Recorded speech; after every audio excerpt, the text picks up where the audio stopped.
हम लोग जो आम आदमी पार्टी में हैं, हम लोग पॉलिटिशियंस नहीं हैं। मैं भी दिल्ली में पली बड़ी हूँ।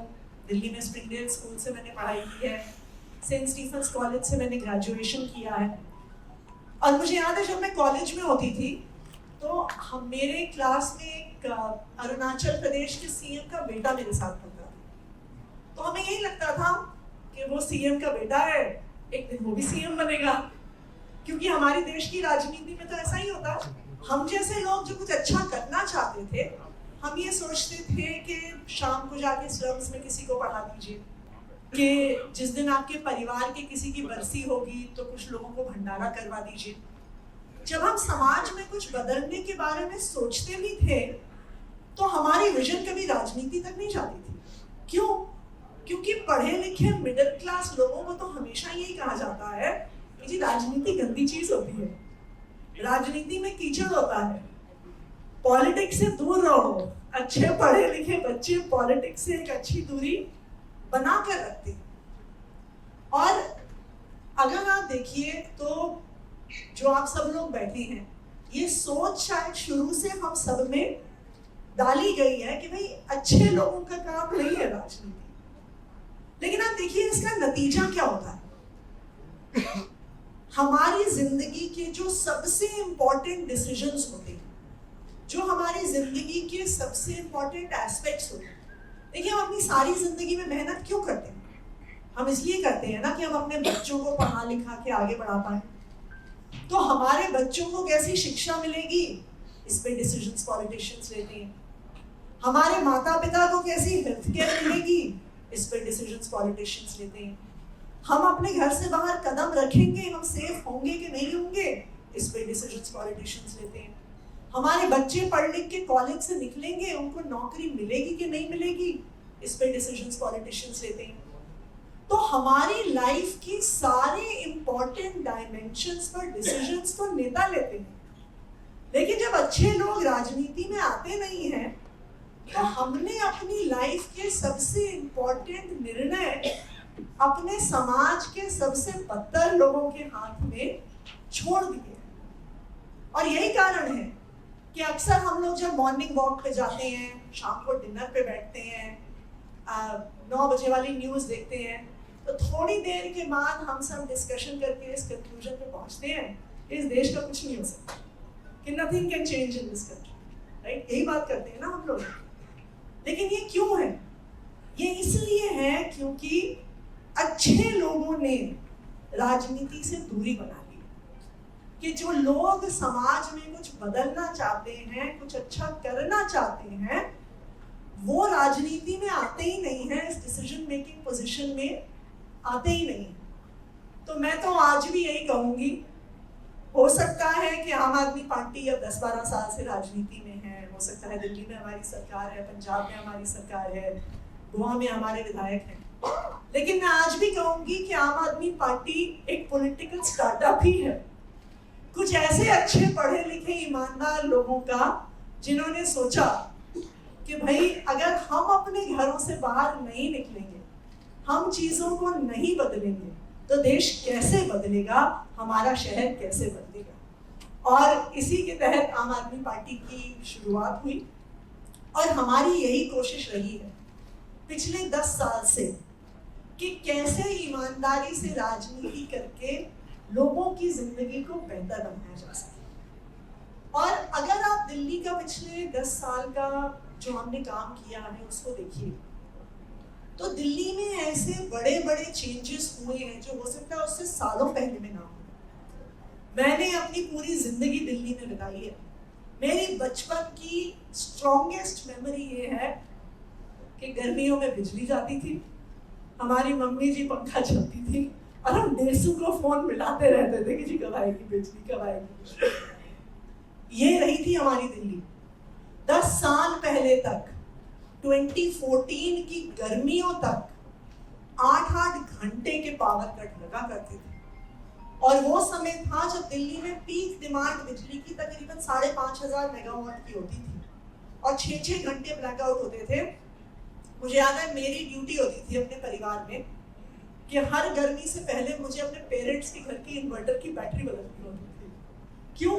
क्योंकि इन्वर्टर की बैटरी एक ही सीजन चलती थी, इतनी बार वो चार्ज, हर बार बिजली जाती थी तो वो डिस्चार्ज होती थी, फिर वो चार्ज होती थी, कि एक सीजन में इन्वर्टर की बैटरी खत्म हो जाती थी। तो मार्च अप्रैल में आपको इन्वर्टर की बैटरी बदलनी होती।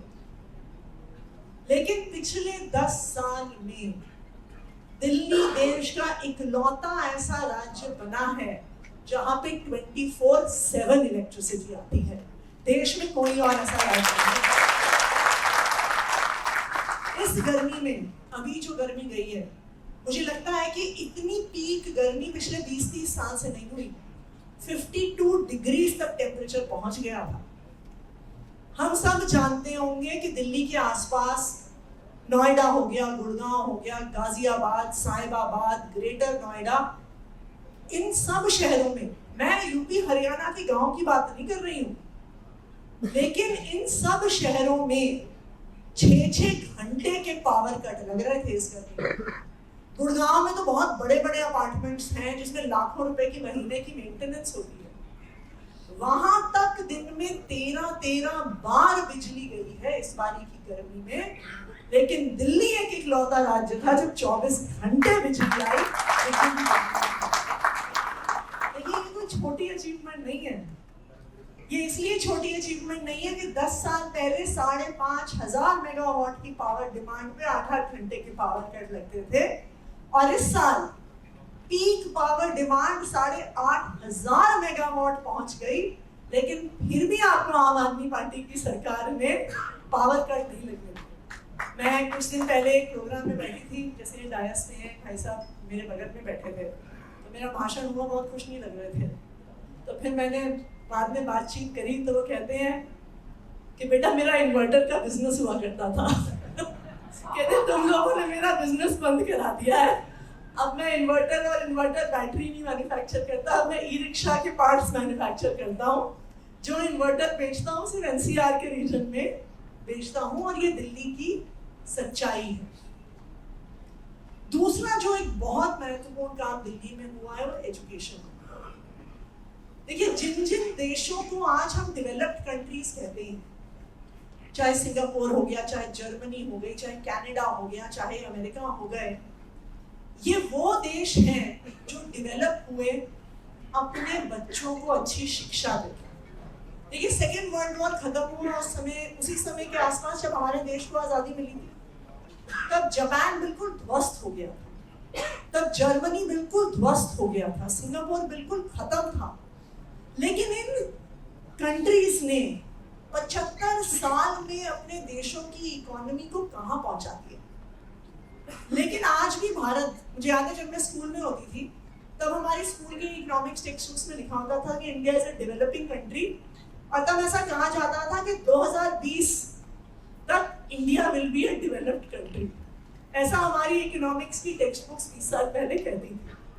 लेकिन आज भी अगर हम किताबें खोलेंगे तो ये कहा जाएगा ना कि India is a developing country. क्यों? इन देशों में और हमारे देश में क्या अंतर है? इन देशों में और हमारे देश में सबसे मूलभूत अंतर है कि इन देशों में अपने बच्चों की एजुकेशन में इन्वेस्ट किया, चाहे वो अमीर से अमीर बच्चा हो या गरीब से गरीब बच्चा हो, हर बच्चे को वर्ल्ड क्लास एजुकेशन दी, इसीलिए ये देश आगे बढ़े हैं। एंड पिछले 10 साल में दिल्ली देश का इकलौता ऐसा राज्य बना है जिसने एजुकेशन में मेजर इन्वेस्टमेंट किया। पिछले 10 साल से लगातार हमारी सरकार अपने बजट का 25% एजुकेशन में इन्वेस्ट करती आ रही है। देश में कोई ऐसी सरकार नहीं है जिसने इतना बजट एजुकेशन में इन्वेस्ट किया होगा। हम सब जानते हैं कि 10 साल पहले गवर्नमेंट स्कूल्स का क्या हाल होता था। वो कहते थे टेंट वाला स्कूल। ये जनरली टेंट वाले स्कूल के नाम से जाने जाते थे सरकारी स्कूल। छत से पानी टपकता था, टॉयलेट गंदे होते थे, पढ़ाई लिखाई नहीं होती थी, स्वेटर बुन रही होती थी टीचर्स, ऐसा ही हम मानते थे। इसका नतीजा क्या था? देखिए, हर टैलेंट वाला बच्चा ऐसा नहीं है वसंत कुंज और साकेत में ही पैदा होता है। वो किसी झुग्गी में भी पैदा हो सकता है, किसी अनऑथराइज्ड कॉलोनी में भी पैदा हो सकता है, किसी गांव में भी पैदा हो सकता है। लेकिन अगर हम उस बच्चे को पढ़ाई लिखाई का मौका नहीं नुकसान सिर्फ उस बच्चे का नहीं है कि वो आगे नहीं बढ़ा, नुकसान हमारे देश का है कि हमारे देश ने वो टैलेंट खो दिया। आज 10 साल में गवर्नमेंट स्कूल्स का ट्रांसफॉर्मेशन हो गया। मैं चाहूंगी कि अगर आप लोगों को समय मिले, I would like to invite all of you, आप आइए हमारे सरकारी स्कूल देखिए। आपको उनको देख के अचंभा होगा, किसी भी सुविधा में, इंफ्रास्ट्रक्चर में आज गवर्नमेंट स्कूल्स प्राइवेट स्कूल से कम नहीं है। आज गवर्नमेंट स्कूल में शानदार बिल्डिंग्स हैं, फर्नीचर है, कंप्यूटर लैब है, हर सब्जेक्ट की लैब है।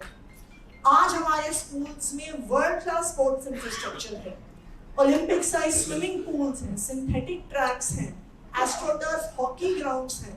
और अभी 2 हफ्ते पहले मैंने हमारे गवर्नमेंट स्कूल में एक ओलंपिक साइज शूटिंग रेंज का उद्घाटन किया है, जहां पे उस प्रकार की इक्विपमेंट से हमारे बच्चे तैयारी कर रहे हैं जिससे मनु भाकर अभी ब्रॉन्ज मेडल लेके आई है। देखिए, इसी का नतीजा है कि आज गवर्नमेंट स्कूल्स के बच्चे जेईई का एग्जाम क्लियर कर रहे हैं, नीट का एग्जाम क्लियर कर रहे हैं।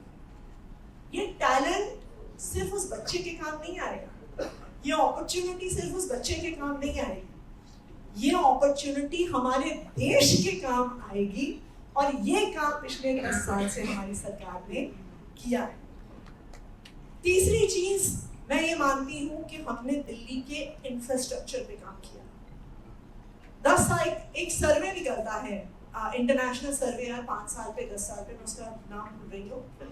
वो सिटीज में कंजेस्शन मेजर होता है कि कौन सी सिटी कितनी कंजेस्टेड है, ट्रैफिक की स्पीड कितनी फास्ट है, कितनी स्लो है। 10 साल पहले 2014 में दिल्ली दुनिया का 4th मोस्ट कंजेस्टेड शहर होता था। वो कंजेस्शन पे और ट्रैफिक की स्लोनेस पे 4थे नंबर पे था।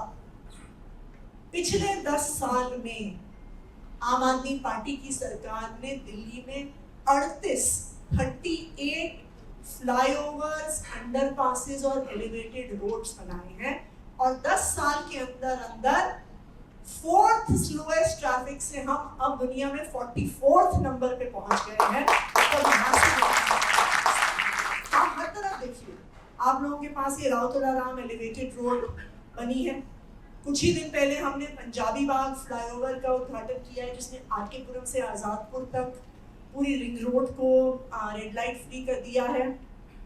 सराय काले खान पे फ्लाईओवर बना है। आनंद विहार में एक 2.5 किलोमीटर लंबा फ्लाईओवर बना है, आनंद विहार बस अड्डे के पास होने वाले जाम को खत्म करने के लिए। पूरी नॉर्थ दिल्ली एलिवेटेड रोड से कनेक्ट हो गई है। सीलमपुर में एक फ्लाईओवर बना है। सिग्नेचर ब्रिज जो 10 साल से अनफिनिश्ड पड़ा था, उसको हमारी सरकार ने पूरा किया है। तो 10 साल के अंदर 38 ऐसे फ्लाईओवर्स, एलिवेटेड रोड्स हमारी सरकार ने बनाए और दिल्ली में ट्रैफिक की स्पीड को बढ़ाया। देखिए, एक रोड इंफ्रास्ट्रक्चर जिसे कहते हैं, जितनी स्पीड से कोई शहर चलता है उतनी स्पीड से उस शहर की इकोनॉमी ग्रो करती है। और जितना एक्सपेंशन इंफ्रास्ट्रक्चर का पिछले 10 साल में हुआ, मुझे नहीं लगता कि 20 साल से पहले से इतना एक्सपेंशन हुआ। दूसरी चीज, दिल्ली मेट्रो। देखिए, जो मेट्रो होती है, मेट्रो एक ऐसी चीज होती है जिसमें आधा पैसा केंद्र सरकार लगाती है, आधा पैसा राज्य सरकार लगाती है। इसी से मेट्रो देश भर में बनती है।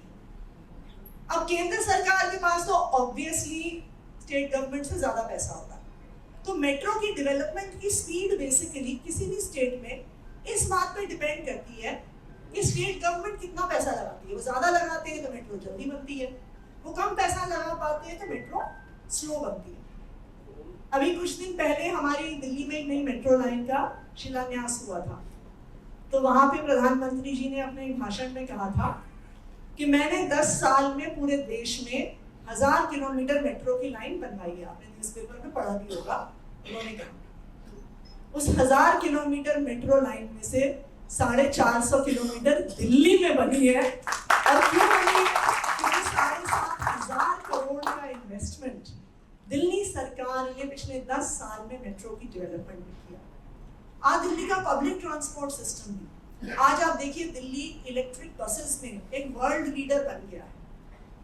दुनिया में second largest electric bus fleet देश में नहीं, दुनिया में second largest electric bus fleet Delhi में है, और 2025 के अंत तक पूरी दुनिया की सबसे बड़ी इलेक्ट्रिक बस फ्लीट दिल्ली में होगी, किसी यूरोप अमेरिका के देश में। चाहे पानी की लाइनें हो, चाहे सीवरेज की लाइनें हो, चाहे कॉलोनीज में छोटे बड़े काम हो, पार्क बनाने हो, जिम बनाने हो। देखिए ये एक पूरी, अगर मैं इस पूरी रेंज को देखूं, from power infrastructure to road infrastructure, metro infrastructure, public transport to nation building work like education, ये पिछले 10 साल से आम आदमी पार्टी की सरकार ने अरविंद केजरीवाल जी के मार्गदर्शन में किया। ये सब क्यों हो पाया? ये इसीलिए हो पाया, देखिए ऐसा नहीं है कि सरकारें हमसे पहले नहीं थी, लेकिन ये इसीलिए हो पाया क्योंकि ईमानदार पढ़े लिखे लोग राजनीति में आए।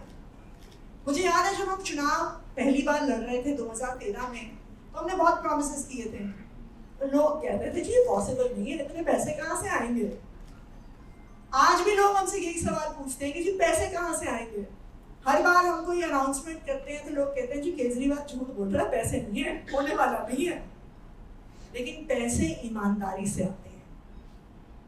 10 साल पहले दिल्ली का टोटल बजट 2015 में जब हमारी सरकार बनी, उससे जस्ट पहले एक साल प्रेसिडेंट स्कूल था दिल्ली में, और अरुण जेटली जी ने वो बजट प्रेजेंट किया था दिल्ली का। 2014-15 में आम आदमी पार्टी की सरकार बनने से पहले दिल्ली का टोटल बजट 30,000 करोड़, और आप अगर उसे पिछले 5 साल में देखिए तो 5 साल में 25,000 करोड़ से 30,000 करोड़ बढ़ा, इतना उसका ग्रोथ हुआ। हमारी सरकार ने 10 साल में दिल्ली के बजट को 30,000 करोड़ से 2.5 गुना बढ़ा के इस साल 77,000 करोड़। क्यों? पहले हम राजनीति में आने से पहले ना हमें लगता था कि करप्शन क्या होता है। करप्शन हमें लगता था ये होता है कि सरकार के पास 100 रुपए हैं, और 100 रुपए जब खर्च करने गए उसमें से 30-40 रुपए नेताओं ने रख लिए, 30-40 रुपए अफसरों ने रख लिए, और 20 रुपए ग्राउंड पे पहुंचे। ऐसा हम मानते थे कि ये होता है करप्शन। लेकिन करप्शन सिर्फ ये नहीं होता, करप्शन टैक्स कलेक्शन में भी होता है। मान लीजिए कि कोई बिजनेस है जिसको सरकार को 10 करोड़ रुपए टैक्स देना है, वहां पे कुछ रेड होती है, आपस में सेटलमेंट हो जाता है, 2 करोड़ रुपए नेता रख लेता है, 1 करोड़ रुपए अफसर रख लेते हैं, और वहां पे बात खत्म हो जाती है। उस करप्ट बिजनेस पर्सन को लगता है कि जी मेरा भी फायदा है, मुझे 3 करोड़ में सेटलमेंट हो गया, नेता भी खुश, अफसर भी खुश। नुकसान किसका हुआ?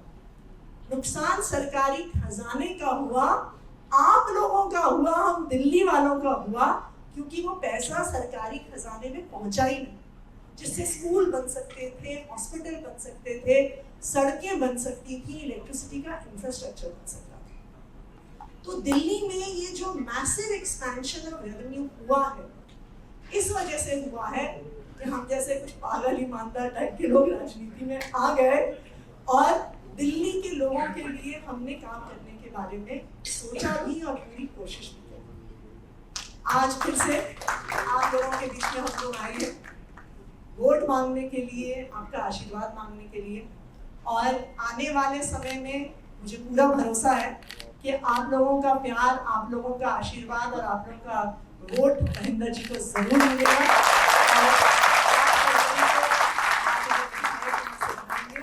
और मैं आपको अभी से ही बता रही हूँ, अभी तो ये रोटी मांगने आए हैं, लेकिन आपके इलाके के काम के लिए मुझे सुबह से परेशान कर रहे हैं। अभी तो ये बने भी नहीं है विधायक।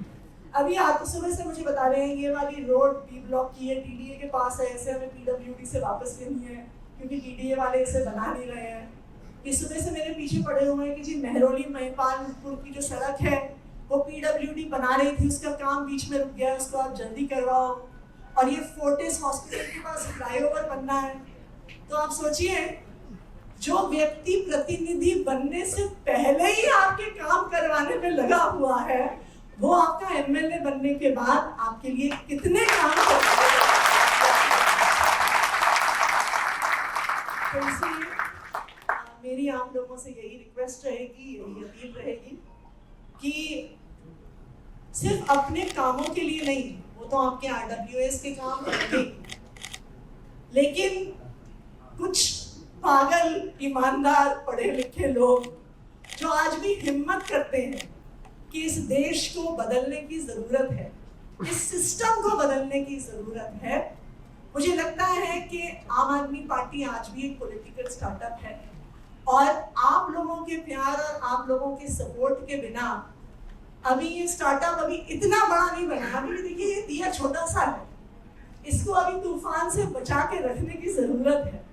और मुझे ये लगता है कि जितना सक्सेसफुल आम आदमी पार्टी होती है ना, मैं नहीं मानती कि हमारा सक्सेस इस बात में है कि जी हमने एक और स्टेट में सरकार बना ली, हमारे 2 स्टेट्स में MLAs हो गए। हमारा सक्सेस इस बात में है कि आज देश भर में जब इलेक्शन होता है सब पार्टीज एजुकेशन की बात करते हैं। हमारा सक्सेस इस बात में है कि जब इलेक्शन होता है हर पार्टी हेल्थकेयर की बात करते हैं। और इसीलिए मुझे लगता है कि अभी इस पॉलिटिकल एक्सपेरिमेंट को बचा के रखने की जरूरत है। और दिल्ली वालों ने हमेशा हमें बहुत प्यार और आशीर्वाद दिया है और मैं चाहूंगी कि 5 तारीख को आप लोग झाड़ू का बटन दबाएं, महेंद्र जी को यहाँ से विधायक बनाएं और